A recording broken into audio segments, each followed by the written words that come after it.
all began. I thought the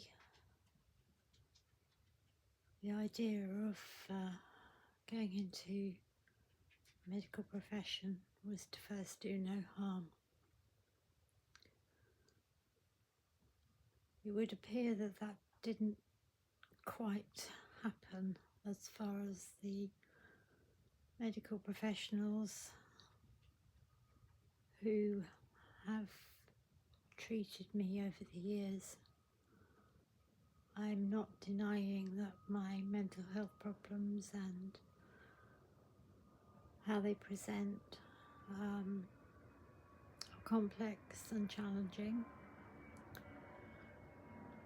but this is just how it started. An 18-year-old girl, in fact I was 17, go to my GP at the time and express my despair that I was feeling, and saying that it was because I felt that I was fat and I hated myself.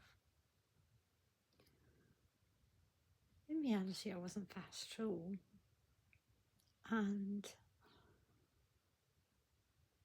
I was very depressed. I didn't know it as depression at the time. My home circumstances had been very traumatic for several years.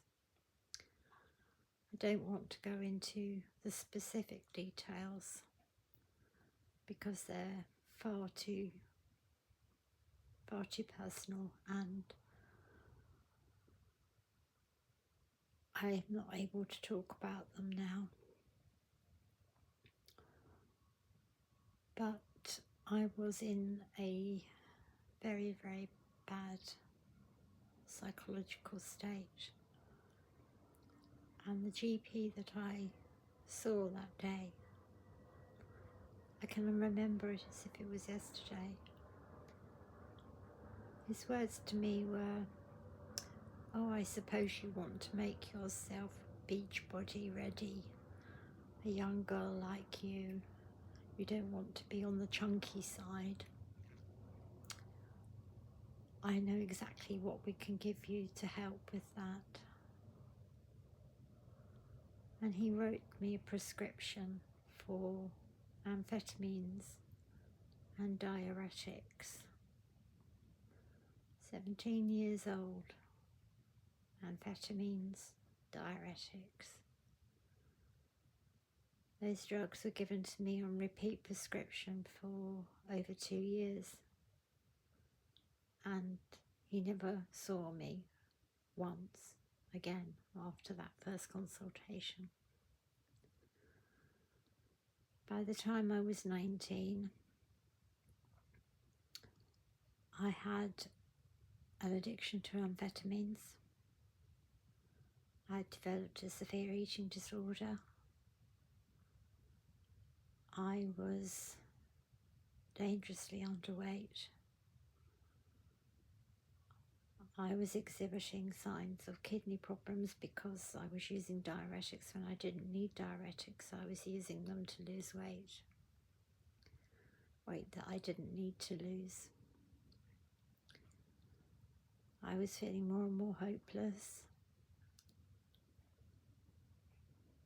Yet somehow I'd managed to get a job within air traffic control, of all things. So there was me, 19 years old,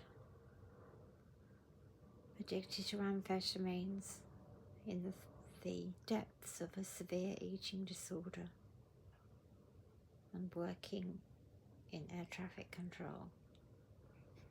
Go figure. So that is part one of the harm done by the medical profession. There are numerous parts to follow this video. Videos I'm going to be making, which will be a legacy, and maybe the people who view them will not really care. I'm talking about medical professionals, doctors, psychiatrists.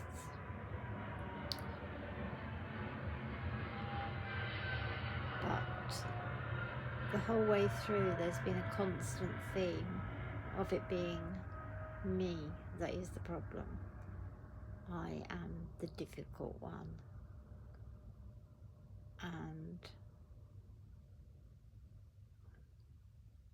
I am the one who is to blame for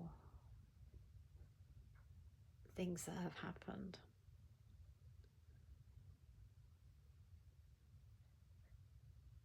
And that is something which has added to feeling so utterly broken now, so completely defeated. And having no fight left. But I am still determined to document how it all started. Well, not how it all started, because that would involve having to go back to my childhood, and I'm not going to put that out in the public domain. But I don't think it takes a huge amount of imagination to guess the sorts of things I'm referring to from my childhood, which led to me developing the severe psychological problems that began to manifest themselves in an eating disorder when I was 14. I can remember the exact day of me acknowledging what I was doing with food to try to control how I was feeling in my mind. It was the 21st of November 1974.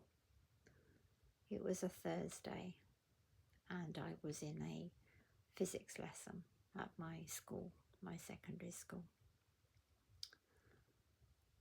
And it was like a light switch going on in my head. I suddenly realised if I stopped eating, the poison within me would diminish. If I made myself smaller, all the badness would get smaller too. So there's the end of probably what sounds like a totally deranged ramble. It might make sense to some people, and in a way I'm sorry that for those of you who can sort of understand where I'm coming from, because if you can understand, it means you have experienced something similar, and I wouldn't wish it on my worst enemy. But that's all for now.